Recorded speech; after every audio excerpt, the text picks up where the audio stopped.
ශ්‍රී ලංකාවේ සංගීත කර්මාන්තය කියන්නේ සෑම මොහොතකම කර්මාන්තයක් විදිහට තරඟකාරී රටාවකින් යුක්ත කර්මාන්තයක්. අපි මේ කතා කරන්න යන්නේ කණ්ඩායම් සංගීතයත් එක්ක පසුගිය කාල සීමාවේ සිදුවුණු වෙනස්කම් කීපයක් ගැනයි.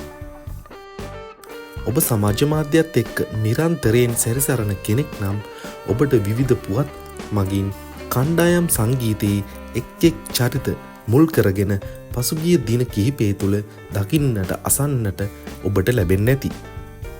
කණ්ඩායම් සංගීතයේ කෙනෙක් තවත් සංගීත කණ්ඩායමකට මාරු වෙනවා කියන්නේ අද කාලේ සාමාන්‍ය දෙයක්.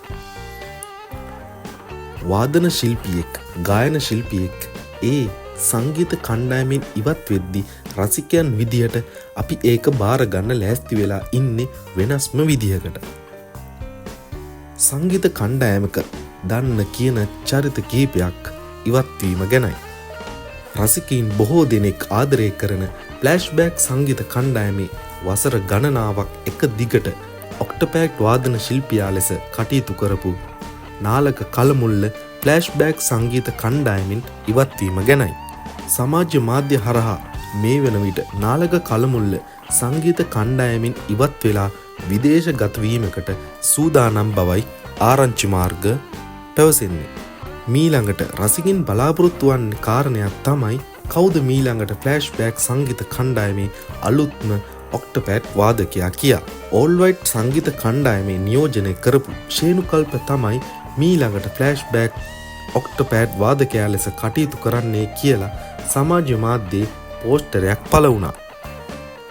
ඕල් වයිට් ඩ්‍රම්ස් වාදක රුසිරු අපට පැවසුවේ ශේනුකල්ප ෆ්ලෑෂ්බෑක් සංගීත කණ්ඩායමට යනවා කියලා තමයි කිව්වේ.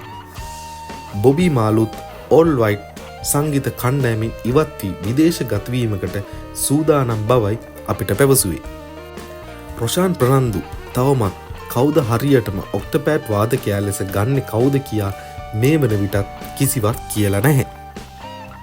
ඊට පස්සේ අපට දැනගන්න ලැබුණේ අප කවුරුත් දන්න සංගීත කණ්ඩායමක් වන පර්පල් රේන්ජ් සංගීත කණ්ඩායමේ ප්‍රධාන ලීඩ් ගිටාර් වාදක ශිල්පියා ලෙස කටයුතු කරපු නදීක ඩයස් මේ වන විට එම සංගීත කණ්ඩායමෙන් ඉවත් වී ඇති බවයි.